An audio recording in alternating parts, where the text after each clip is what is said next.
చెప్పండి, ఇండిపెండెంట్గా నామినేషన్ వేయడానికి కారణం ఏంటి? డైరెక్ట్ ఇలా బుల్లెట్ క్వశ్చన్. ఇంతవరకు గెయిన్ చేయాలనుకుంటున్నారు ఈ ఎంపీగా నామినేషన్ చేసి? నేను గెలవాలి లేకపోతే ఆపోజిషన్ వాళ్ళకి పోటీ ఇవ్వాలి అలా ఏం కాదు. డ్రీమ్ రోల్ ఏమన్నా ఉందా? ఎక్కువ నెగిటివ్ రోల్స్ ఇష్టం. రామకృష్ణ గారు చేసేవాళ్ళు కదా, సింహాలో సైకో బోల్డ్ రోల్స్ పై మీ అభిప్రాయం ఏంటి? మన ఇండస్ట్రీలో బోల్డ్ అంటే వేరే మీనింగ్ వచ్చేస్తుంది. ఇక్కడ bold is like too much of exposing, vulgarity అన్నట్టు ప్రొజెక్ట్ చేస్తున్నారు, అంటే బయట మాట్లాడుకోవడం. సో బేసిక్గా బోల్డ్ అంటే మీనింగ్ ఏంటంటే మహేష్ బాబు గారు కుర్చీ మడత పెట్టి సాంగ్కి డాన్స్ చేశారు. ఆ వీడియో బాగా వైరల్ అయింది. అట్ ది సేమ్ టైం ఒక పార్టీకి మీరు ప్రచారం చేస్తున్నారు అని చాలామంది ట్రోల్ చేశారు. బట్ లిటరల్లీ ఒక ఫ్యాన్ వార్ జరిగింది అక్కడ. పవన్ కళ్యాణ్ గారు ఫ్యాన్స్, జగన్ గారు ఫ్యాన్స్ కొట్టుకున్నారు అనమాట. కాస్టింగ్ కావచ్చు ఇలాంటి సమస్యలు కూడా ఫేస్ చేసిన వాళ్ళు. మీకు కూడా అలాంటివి ఏమన్నా ఎదురైనాయి? వాళ్ళకి ఏంటంటే ఓకే, మూవీ ఇండస్ట్రీలో ఉండే అమ్మాయిలు ఇట్లా కాస్టింగ్ కౌచ్కి యాక్సెప్ట్ చేస్తారని వాళ్ళ మైండ్లో అలా ఉండిపోయింది. సో నాకు 2-3 మూవీస్ వచ్చిన ప్రొడ్యూసర్స్ అయితే డెఫినెట్గా వాళ్ళే అనమాట. So they asked me casting కౌచ్కి మీకు ఓకేనా అని. మీకు అల్లు అర్జున్ గారు అంటే బాగా ఇష్టం అని చెప్పి ఆయన సినిమాల్లో ఛాన్స్ వస్తే మీరు యాక్ట్ చేయడం రెడీగా? నాకు ఎనీథింగ్ ఈజ్ ఫైన్. పక్కనే నుంచోమన్నా నుంచుంటాను ఇంకా ఓకే, ఖాళీగా. Hello filmy focus users, this is Phanikumar. ఈరోజు మనతో ఉన్నారు పొలిమేర 2 నటి సాహితి దాసరి. రీసెంట్గా ఆవిడ ఇండిపెండెంట్గా నామినేషన్ వేయడం జరిగింది. సో దాని వెనక రీజన్ ఏంటో ఇప్పుడు మనం అడిగి తెలుసుకుందాం రండి.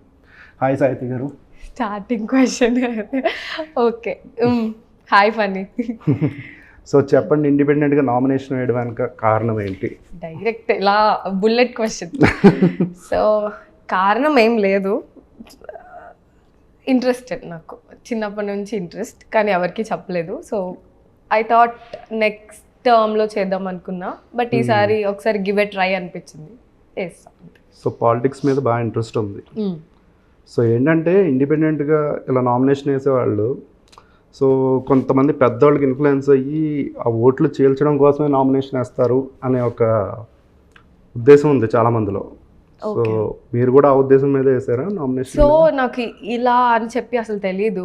ఓకే, ఈ మాట చాలా మంది నాతో అడిగారు అనమాట. సో దాని మీద రీసెర్చ్ చేశాను. ఓకే. సో నా ఎయిమ్ అయితే అది కాదు, అస్సలు కాదు. ఓకే. సో మీరు ఇప్పుడు బ్రేక్ పొలిమేర 2తో మీకు బాగా బ్రేక్ వచ్చింది. సో మంచి రోల్స్ పడుతున్నాయి.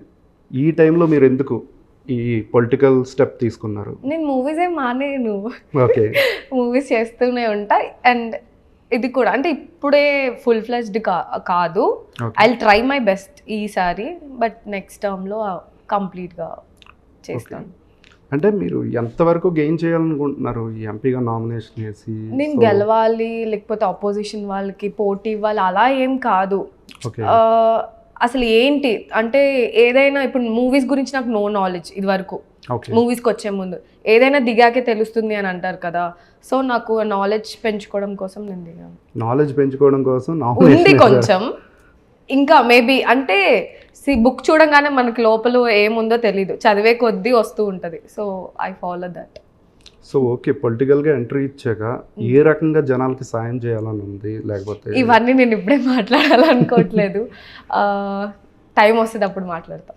బట్ మోటో ఏంటో ఒకసారి చెప్పండి కంప్లీట్గా. లేదు, అసలు ఇప్పుడేం మాట్లాడాలనుకోవట్లేదు. ఓకే. సో పొలిటికల్గానే సినిమాలతో సమానంగానే పొలిటికల్ కెరీర్ని కూడా ప్లాన్ చేసుకున్నారు. రాబోయే రోజుల్లో కూడా పొలిటికల్గా స్ట్రాంగ్ అవ్వాలనేది డ్రీమ్, అంతే కదా? ఈ సినిమా కెరీర్ని ఎలా ప్లాన్ చేసుకున్నారు ఇప్పటి వరకు చేసిన సినిమాలను బట్టి? నేను ఏది ప్లాన్ చేసుకోను, బేసిక్గా నేను go with the flow type. Okay, అంటే మైండ్లో ఉంటుంది మూవీస్లోకి రావాలి, పాలిటిక్స్లోకి రావాలి, వాట్ ఎవర్ ఇట్ ఈస్. ఆ పర్టికులర్ టైం వచ్చింది ఇంకా ఎంటర్ అవ్వాలి అన్నప్పుడు నేను చేసేస్తాను అనమాట. సో ప్లానింగ్ అయితే నాకు ఏది ఉండదు. అండ్ అలా అని చెప్పి పిచ్చిగా అయితే చేయను ఏదైనా కానీ. సో ఆలోచించి చేస్తాం. ఓకే, ఎలాంటి రోల్స్ ఎక్కువగా అంటే ఇప్పటి వరకు నేను చేసిన రోల్స్ అంటే మీరు అబ్జర్వ్ చేసి ఉంటే ఎక్కువ యాక్టింగ్ ఓరియంటెడే ఉంటుంది, not glamorous, too much glamorous కాదు. అండ్ ఎలా ఎక్కువ ఇంపార్టెన్స్ ఉండే క్యారెక్టర్ అంటే గుర్తుపెట్టుకుంటారు బేసిక్గా. థియేటర్ నుంచి బయటకు వచ్చాక అరే ఆ క్యారెక్టర్లో అమ్మాయి బాగా చేసిందిరా, ఆ టైప్ ఆఫ్ క్యారెక్టర్స్ నాకు ఇష్టం. డ్రీమ్ రోల్ ఏమన్నా ఉందా? డ్రీమ్ రోల్ ఉంది. నాకు ఎలా అంటే కైండ్ ఆఫ్ విచ్ రోల్స్, అలా ఎక్కువ నెగటివ్ రోల్స్ ఇష్టం. రమ్యకృష్ణ గారు చేసేవాళ్ళు కదా విలన్, నరసింహాలో అట్లా చాలా ఇష్టం. సైకో విలన్, ఆ విలన్ టైప్ చాలా ఇష్టం నాకు. సో అదే డ్రీమ్ రోల్ ఏమన్నా ఉంటే చెప్పండి పర్టికులర్గా. డ్రీమ్ రోల్ అదే అంటే లేడీ ఓరియంటెడే. విచ్ రోల్ అని విచ్ అంటే ఇస్ నథింగ్ బట్ ఆల్రెడీ చేతబడిది వచ్చింది పొలిమేర. సో అలా ఫీమేల్ చేస్తే ఎలా ఉంటుంది, ఓకే, ఒక పవర్, అదొకటి. ఒక పవర్ఫుల్ రోల్స్ ఉంటాయి కదా కొన్ని, అలాంటివి కూడా ఇష్టం నాకు. సో ఎలాగ గ్లామర్ అనే పదం వచ్చింది కాబట్టి బోల్డ్ రోల్స్ పై మీ అభిప్రాయం ఏంటి? మీకు బోల్డ్ రోల్స్ ఆఫర్స్ వస్తే వాటిని ఎలా తీసుకుంటారు? సో మన ఇండస్ట్రీలో బోల్డ్ అంటే వేరే మీనింగ్ వచ్చేస్తుంది. ఇక్కడ bold is like too much of exposing, vulgarity అన్నట్టు ప్రొజెక్ట్ చేస్తున్నారు, అంటే బయట మాట్లాడుకోవడం. సో బేసిక్గా బోల్డ్ అంటే మీనింగ్ ఏంటంటే స్ట్రాంగ్ క్యారెక్టర్, ఒక స్ట్రాంగ్ ఎవరు చెయ్యండి. ఫర్ సపోజ్ నేను శీలావతి అనే షార్ట్ ఫిల్మ్ చేశాను, అది ప్రాస్టిట్యూట్ క్యారెక్టర్ అనమాట. So it is a bold character, అంటే తొందరగా ఎవరు యాక్సెప్ట్ చేయరు. And there is no vulgarity in it. ఆ రోల్ చేయడంలో వల్గారిటీ ఏం లేదు. సో బోల్డ్ అనే దానికి టోటల్ మీనింగ్ చేంజ్ అయిపోతుంది ఇక్కడ. సో రమ్యకృష్ణ గారు చేసింది నరసింహలో it's a bold role, definitely a bold role. అంటే అదే కొంచెం వేరే హీరోయిన్స్ చేయాలంటే ఆలోచిస్తారు తొందరగా నెగిటివ్ రోల్ చేయాలి అంటే. So bold is like I'm always up for bold. డిఫరెంట్గా చేయడం బోల్డ్ అని నేను ఫీల్ అవుతాను. So any kind of different role I'm always up for it. అంటే గ్లామర్ రోల్స్ పరంగా కూడా గ్లామర్ ఎక్కువగా ఉండే రోల్స్ కావచ్చు. గ్లామర్ ఎక్కువగా ఉండే రోల్స్ అంటే చేస్తా, అలా ఏం లేదు. బట్ అలా అని చెప్పి two much of vulgarity, two much of exposing అయితే నేను చేయాలనుకోవట్లేదు. ఓటీటీ కంటెంట్ పై మీ అభిప్రాయం? ఓటీటీస్ అది డిఫరెంట్ బేస్. అంటే అందులో మీకు ఎలాంటి గ్లామర్ రోల్స్ వస్తే, అంటే ఓటీటీ కంటెంట్ ఎలా ఉంటుందో ప్రజెంట్ మనం చూస్తున్నాం. సో అలాంటి రోల్స్ మీకు వస్తే? నాకు 2-3 రీసెంట్గానే 2-3 స్క్రిప్ట్స్ వచ్చాయి. Two much of romance OTT content for I think for prime or something. Two much of romance ఉంది అంటే స్టోరీకి అవసరం లేదు. ఎందుకండి ఇలాగా అంటే రిక్వైర్మెంట్ ఉంది అని అంటున్నారు. సో ఐ థింక్ అంటే ఏమో I'm not ready for it. Requirement ఉంటే, నిజంగా రిక్వైర్మెంట్ ఉంటే ఓకే ఫైన్ చెయ్యొచ్చు. రిక్వైర్మెంట్ లేకుండా కావాలని పెట్టేసి చేస్తే there is no use. Social మీడియాలో కూడా గ్లామర్ పిక్స్ అనేవి ఎక్కువ షేర్ చేస్తూ ఉంటారు, అట్లా పైన డిస్కషన్ కూడా ఎక్కువ నడుస్తూనే ఉంటుంది. గ్లామర్ అంటే చాలా మంది అవి చూసేమనుకుంటారంటే పరోక్షంగా కూడా గ్లామర్ రోల్స్ చేయడానికి బాగా ఇంట్రెస్ట్ చూపిస్తుంది. గ్లామర్ రోల్స్ చేయడానికి నాకు ఇంట్రెస్టే. అంటే ఐఎమ్ మోర్ ఆఫ్ ఫ్యాషన్. నేను ఫ్యాషన్ డిజైనింగ్ స్టూడెంట్. సో నాకు డిఫరెంట్ క్లోదింగ్ ట్రై చేయడం ఇష్టం. అలా అని చెప్పి బయట వేసుకొని తిరిగేస్తామని కాదు. ఇప్పుడు ఫస్ట్ మోడల్స్ వాక్లో వేసుకొని నడుస్తారు, బయట ఎక్కడ అలాంటి డ్రెస్సింగ్ వేసుకోరు. సో నేను రిప్రజెంట్ చేసుకునేటప్పుడు I can also try this. అంటే నాకు ఆ ఫ్యాషన్ సెన్స్ కొంచెం డిఫరెంట్గా చూపించాలి ఇష్టం, కానీ బయట అలా ఉంటానేం కాదు. సో ఆ పిక్స్కి సోషల్ మీడియాలో కొంతమంది నెటిజన్లు పెట్టే కామెంట్స్ మీరు ఎలా తీసుకుంటారు? వాటికి నా మీద అంటే నా ఫొటోస్ మీద అంత నెగిటివ్ కామెంట్స్ ఏం రావు. ఓకే, ఐ థింక్ 2-3 వస్తాయేమో. నేను కూడా ఫన్నీగానే రిప్లై ఇస్తాను, దానికి పెద్ద పట్టించుకోను. ఓకే. అలాగే సోషల్ మీడియా డిస్కషన్ వచ్చింది కాబట్టి రీసెంట్గా ఒక వీడియో మీరు మహేష్ బాబు గారు కుర్చీ మడత పెట్టి సాంగ్కి డాన్స్ చేశారు, ఐ థింక్ టెర్రస్ మీద. ఆ వీడియో బాగా వైరల్ అయింది. అట్ ది సేమ్ టైం ఒక పార్టీకి మీరు ప్రచారం చేస్తున్నారు అని చాలామంది ట్రోల్ చేశారు మేడం. ఏంటి దానికి అసలు? అది అసలు అన్ఎక్స్పెక్టెడ్. అంటే నేను ఇప్పటికీ కూడా I'm not supporting any party. So అదేమైందంటే నాకు లైట్ కావాలి, నేను టెర్రస్ మీదకి వెళ్ళాను, బాగా వస్తుంది వీడియో డాన్స్ వేస్తే అని చెప్పి. హోర్డింగ్ కూడా ఎక్కువ కనిపించదు, ఒక్క వీడియోలో కనిపిస్తుంది, తీసేసాను ఇంకా అలా కామెంట్స్ పెడుతున్నారని చెప్పి. ఫస్ట్ పెట్టిన వీడియోలో అయితే చాలా జగన్ గారి జస్ట్ స్మైల్లో ఎక్కడో చిన్న పార్ట్ కనిపిస్తుంది అంతే. ఆయన స్మైల్ గుర్తుపట్టేసి ఇంకా వైఎస్ఆర్సీపీ సపోర్ట్ చేస్తున్నాం అది అని చెప్పి కామెంట్స్ చేశారనమాట. నేనుండి మీరు ఏమైనా అనుకుంటే అనుకోండి, నేనైతే ఎవరికి సపోర్ట్ చేయట్లేదు అని ట్విట్టర్లో ట్వీట్ వేసేసి వదిలేశాను. బట్ లిటరల్లీ ఒక ఫ్యాన్ వార్ జరిగింది అక్కడ. పవన్ కళ్యాణ్ గారు ఫ్యాన్స్, జగన్ గారు ఫ్యాన్స్ కొట్టుకున్నారు అనమాట. సో అంటే అలా ఎందుకు కొట్టుకుంటారు బేసిక్ అర్థం కానీ నేను జడ్జ్మెంట్ ఇచ్చేసాను, నేను ఎవరిని సపోర్ట్ చేయట్లేదని. వాళ్ళు కొట్టేసుకొని ఒక 2-3 days మాత్రం మంచి కైండ్ ఆఫ్ ఎంటర్టైన్మెంట్ అయ్యింది అది అందరికి. సో చాలా డిస్కషన్ అయింది దాని చాలా అయ్యింది, నాకు ఫోన్ కాల్స్ కూడా వచ్చేసాయి, ఏంటి సపోర్ట్ చేస్తున్నావా పాలిటిక్స్ అది ఇది అని అప్పుడే వచ్చేసాయి అనమాట. లేదు నేను ఎవరికి సపోర్ట్ చేయట్లేదండి అని. అండ్ ఈ 2-3 daysలో మళ్ళీ దాన్ని తీసి ఇంకా ఇవిడ పాలిటిక్స్ మీద కొంతమంది షేర్ చేస్తున్నారు. అంటే pictures might be share. So ఈవిడికి రాజకీయాల్లో మీద అప్పటి నుంచి ఇంట్రెస్ట్ ఉంది అన్నట్టు. ఇంట్రెస్ట్ ఉండే అంటే లైక్ సపోర్ట్ చేస్తే ఆ పార్టీలోనే జాయిన్ అయిపోతా కదా నేను. సరే, మీకు ఓటు ఇక్కడ ఉందో ఆంధ్రాలో? ఇక్కడే ఉంది. సైడ్ క్యారెక్టర్లు అవి చేసుకుంటూ వచ్చారు బేసిక్గా. ఇలాంటి రోల్స్ చేసే వాళ్ళకి ఏంటంటే అంటే కొంచెం పెద్ద సినిమాల్లో ఛాన్సులు వచ్చిన ఎడిటింగ్లో తీసేయడాలు యూనో అలా మీకు ఏమైనా జరిగిందా ఏమన్నా సినిమాల్లో?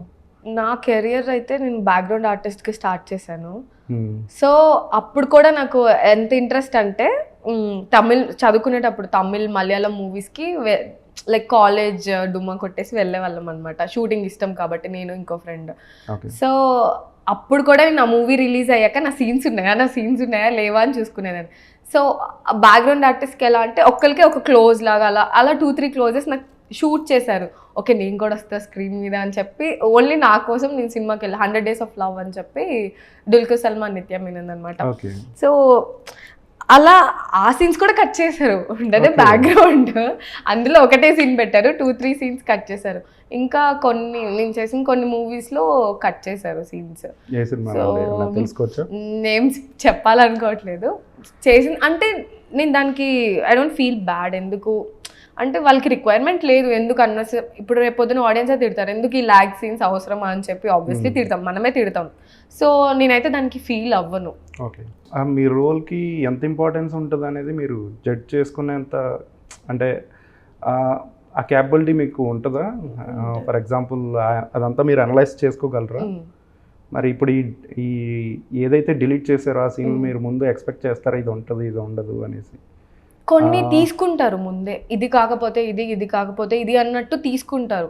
సి మోస్ట్లీ ఒక మూవీ 3 hours 4 hours ఫుటేజ్ ఉంటుంది ఏ మూవీ అయినా. ఆ ఫుటేజ్లో నుంచి మళ్ళీ కట్ చేసుకుంటూ వస్తారు మ్యాక్సిమం. సో క్యాపబిలిటీ అయితే మరీ ఇంపార్టెంట్ సీన్ అన్నప్పుడు ఇప్పుడు పొలిమేర తీసుకుంటే ఇంపార్టెంట్ సీన్స్ ఉన్నాయి, అవి కట్ చేయడానికి స్కోప్ లేదు, చేస్తే ఇంకా సినిమా ఉండదు.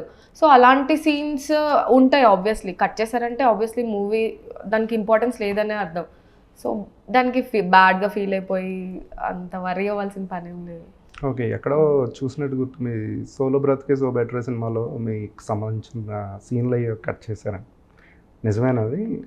ఒక 2 scenes ఏమో కట్ చేసినట్టు, నావే కాదు అంటే ఫ్రెండ్స్ గ్యాంగ్, అది డిస్కషన్స్ ఉంటాయి కదా, ఫ్రెండ్స్ గ్యాంగ్ డిస్కషన్స్లో డైలాగ్స్ అవన్నీ అన్నెసెసరీ, అది అవసరం లేదు యాక్చువల్లీ. సినిమాలో పెట్టినా కూడా అంత వెళ్ళేది కాదు. సో 2-3 scenes కట్ చేశాను అనుకుంటా, షూట్ చేసినవి అయితే 2-3 scenes కట్ చేశాను. ఇది మొన్న ఒక మేమ్ చూసా, అంటే F2 సినిమాలో అనుకుంటా మీరు అలా టెర్రస్ మీద నుంచి వరుణ్ తేజ్కి ఆ సీన్ బాగా వైరల్ అయింది. అప్పుడు ఒకప్పుడు బాగానే అంటే చూసి అప్పుడు నేను ఇంకా ఫేమస్ కాదు అయినా కూడా ఫొటోస్ పంపించారు తీసి సాగితే అని చెప్పి. అది చాలా చిన్న సీన్ పని, లైక్ జస్ట్ బ్రష్ చేస్తూ. అందులో కూడా ఏమన్నా ఉన్నాయి అలాంటి రోల్స్, అలాంటి సీన్లు ఏమన్నా డిలీట్ చేసి? అందులో ఏం లేదు, అదొక్కటే చేశాను, అదొక్కటే ఉంచారు. ఓకే ఓకే, అంతే. సో మీరు ఎలా ప్లాన్ చేసుకున్నారు మీ సినిమా కెరీర్? పొలిమేర 2తో మీకు ఒక సాహితీ దాసరి అంటే ఒక గుర్తింపు వచ్చింది. సో మీరు ఇక్కడ నుంచి మీ స్క్రిప్ట్ సెలెక్షన్ కావచ్చు, మీ రోల్ సెలెక్షన్ కావచ్చు, దానిలో మీరు తీసుకునే కేరింగ్ ఏంటి? నేను అంటే నా రోల్ ఒక్కటి అని కాకుండా మూవీ మొత్తం బాగుండాలి అన్నట్టు చూస్తా బేసిక్గా. సో అంటే స్క్రిప్ట్ వింటా, మూవీ స్క్రిప్ట్, నా రోల్తో పాటు సినిమా కూడా ఎలా వస్తుంది అనేది కూడా నేను చూసుకుంటాను. ఓకే, సో దాంతో నా రోల్ హెల్ప్ అవుతుందా లేదా సినిమాకి, నా రోల్ ఎంతవరకు ఉంటుంది, ఇవన్నీ కూడా నేను క్యాలిక్యులేట్ చేసుకుంటా అనమాట. ఎంతవరకు నేను ఆడియన్స్ని ఎంటర్టైన్ చేయగలను, ఎంతవరకు గ్రాప్ చేయగలను, అది కూడా చాలా ఇంపార్టెంట్ ఫీల్ అవుతా. అట్ ద సేమ్ టైం నాకు ఎక్కువ ఉమెన్ లేడీ ఓరియంటెడ్ ఇష్టం అనమాట. సో అలాంటివి అయితే వెంటనే యాక్సెప్ట్ చేసేస్తాను. మీరు ఎక్కువ సినిమాల్లో తెలంగాణ స్లాంగ్ ఎక్కువ మాట్లాడుతూ ఉంటారు, అంటే పుట్టి పెరిగింది మొత్తం ఎక్కడైనా? తెలంగాణ అంటే ఎక్కువ చిన్నప్పుడు హైదరాబాద్లో ఉన్నా నేను. పుట్టిన వెంటనే హైదరాబాద్లో ఒక 6-7 ఇయర్స్ ఉన్నాము. దెన్ అక్కడ నా బేస్ హైదరాబాద్ అనమాట. సో అక్కడ దెన్ మళ్ళీ schooling 6th to 10th Nalgonda Miryalaguda దగ్గర చదివాను అనమాట. సో కంప్లీట్గా మొత్తం తెలంగాణ నాకు. అలా ఎక్కువ అంటే ఆడిషన్స్ ఇచ్చేటప్పుడు తెలంగాణ వచ్చారని చెప్పి డైలాగ్స్ కూడా నేను తెలంగాణ స్లాంగ్లో చెప్తే ఇంకా ఓకే చేసేస్తాను అనమాట. సో అలా తెలంగాణ ఎక్కువ వస్తుంది. మీ ఇనీషియల్ స్టేజెస్లో ఏమన్నా స్ట్రగ్లింగ్ అనేది ఏమన్నా ఉందా? స్ట్రగ్లింగ్ ఫేస్ కావచ్చు. డెఫినెట్లీ ఉంది, ఇప్పటికీ నేనేం సెటిల్ అయిపోయి పెద్ద యాక్ట్రెస్ ఏం కాదు. స్ట్రగ్లింగ్ అనేది డెఫినెట్గా ఎవరికైనా ఉంటుంది. నాకు ఎలాంటి స్ట్రగ్లింగ్ అంటే మెయిన్ నా కలర్, నా ఫిజిక్. నేను లావు ఉండేదాన్ని అప్పుడు. లావు ఉంటే ఫేస్ మీద చెప్పేశారు, లావు ఉంటే మేము తీసుకోము, అవ్వదు, వర్కౌట్ అవ్వదు మూవీస్లో, నువ్వు ట్రై చేయడం వేస్ట్ అని చాలా మంది ఫేస్ మీద చెప్పేస్తారు. ఇప్పుడు సన్నగా అయ్యాకేమో ఎందుకంత సన్నగా అయ్యావు, లావు ఉన్నప్పుడే బాగున్నావు కదా అని చెప్పి ఇప్పుడు అలా అంటున్నారు అనమాట. సో ద థింగ్ ఈస్ నాకేమనిపించిందంటే జడ్జ్ చేసే వాళ్ళు ఎప్పుడూ ఉంటారు. అలా ఉన్నా అంటే ఇలా అంటారు, ఇలా అంటే అలా ఉంటారు. ఆ స్ట్రగ్లింగ్, ఆ వర్డ్స్ కానీ ఆ మాటలు తీసుకొని మనం బాధపడే కన్నా ఏం చేస్తే బాగుంటుంది, ఓకే అలాంటి వాళ్ళని అవాయిడ్ చేయడం బెటర్. అంటే ఇలా ఉంటే అలా కాదు, మేబీ ఎక్కడో చోట నాలాంటి యాక్టింగ్ ఉన్న అమ్మాయి ఆర్ నాలాంటి లుక్ ఉన్న అమ్మాయి ఎక్కడో చోట యూజ్ అవుతుంది, సో ఎక్కడో చోట నాకు హెల్ప్ అవుతుంది అన్న దీనిలో నేను పాజిటివ్ వేలో ఎక్కడో చోట మనకి డెఫినెట్గా వస్తుంది అని చెప్పి నేను వెయిట్ చేశాను. Then I got Polimera. Okay, అంటే వన్ మోర్ థింగ్ ఏంటంటే ఇప్పుడు అప్కమింగ్ ఆర్టిస్టుల్లో అంటే కొంచెం కాస్టింగ్ కావచ్చు ఇలాంటి సమస్యలు కూడా ఫేస్ చేసిన వాళ్ళు ఉన్నారు. మీకు కూడా అలాంటివి ఏమన్నా ఎదురైనాయా?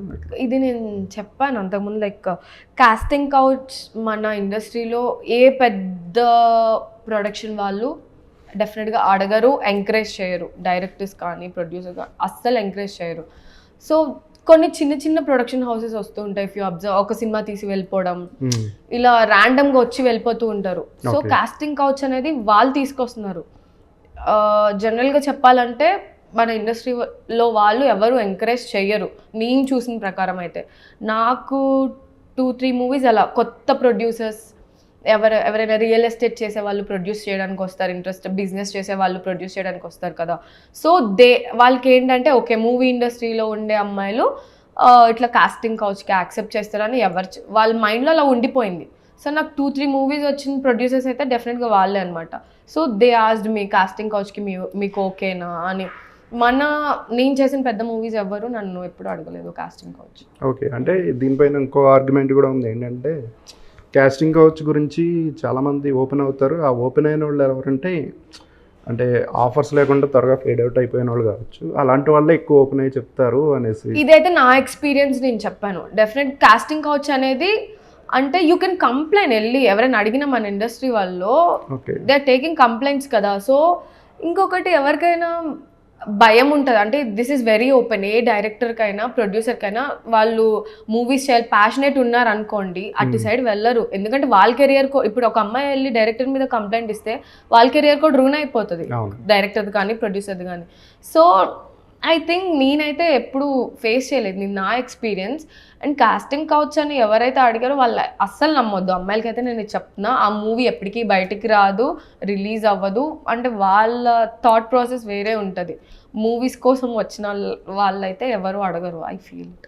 ఓకే, మీకు అల్లు అర్జున్ గారు అంటే బాగా ఇష్టం అని చెప్పి చాలా ఐ థింక్ పొలిమేర 2 టైంలో సత్యం రాజేష్ గారు స్టేజ్ పైన చెప్పడం జరిగింది. సో ఆయన సినిమాల్లో ఛాన్స్ వస్తే మీరు యాక్ట్ చేయడానికి రెడీగా? నాకు ఎనీథింగ్ ఈస్ ఫైన్, పక్కన వెళ్ళి నుంచోమన్నా నుంచుంటాను ఇంకా ఖాళీగా, డైలాగ్ లేకపోయినా పర్లేదు. అల్లు అర్జున్ గారు ఫేవరెట్ మూవీ అంటే ఏం చెప్తారు? ఆయనకి ఇష్టమైన మూవీ, నాకు ఇష్టమైన మూవీ అంటే అలా ఆ మూవీలో నేను కూడా పార్ట్ అయి ఉంటే బాగుండు అన్నట్టు ఏమన్నా సినిమా ఉందా? నాకు పరుగు నుంచి ఎక్కువ ఇష్టం అల్లు అర్జున్ గారు. ఆ మూవీ నుంచి నేను ఫ్యాన్ అయ్యాను. రీసెంట్గా నాకు వైష్ణవి చేసింది కదా సిస్టర్ రోల్, అలా వైకుంఠపురంలో. అరే అంటే నాకు తెలియదు అందులో సిస్టర్ రోల్ ఉంది. అరే ఆడిషన్ కాల్ నా వరకు ఎందుకు రాలేదు, నాకు రాలేదు ఆడిషన్ కాల్ కూడా. ఓకే. సో అనిపించింది అరే వైష్ణవి లైక్ యూట్యూబ్ నేను కూడా ఇన్ కేస్ నాకు కూడా వచ్చింటే బాగుండేమో ఛాన్స్ అన్నట్టు అనిపించింది ఆ మూవీ చూసి. నేను అనుకున్నాను అంటే ఆ వెంటనే బేబీ సినిమాలో నేను కూడా హీరోయిన్ అయిపోవచ్చు. అలా ఏం లేదు. ఓకే. సో మీ అప్కమింగ్ మూవీస్ ఏంటి? అప్కమింగ్ మూవీస్ ఒక 3 ప్రాజెక్ట్స్ అవుతున్నాయి. ఒకటి 2 నేను మెయిన్ లీడ్ చేస్తున్నాను. ఒకటి lady oriented, okay, lady oriented 2 కూడా లేడీ ఓరియంటెడ్. ఇంకొక మూవీ అవుతుంది. ఆ పేర్లు తెలుసుకోవచ్చు? కంచు కనుక మహాలక్ష్మి పోస్టర్ రిలీజ్ చేశా కదా మొన్న ఉగాదికి, అదొకటి హాఫ్ షూట్ అయిపోయింది, ఇంకొక హాఫ్ ఉంది. ఇంకొకటి ఇది అయిపోయాక ఇంకోటి స్టార్ట్ చేయాలి. ఓకే.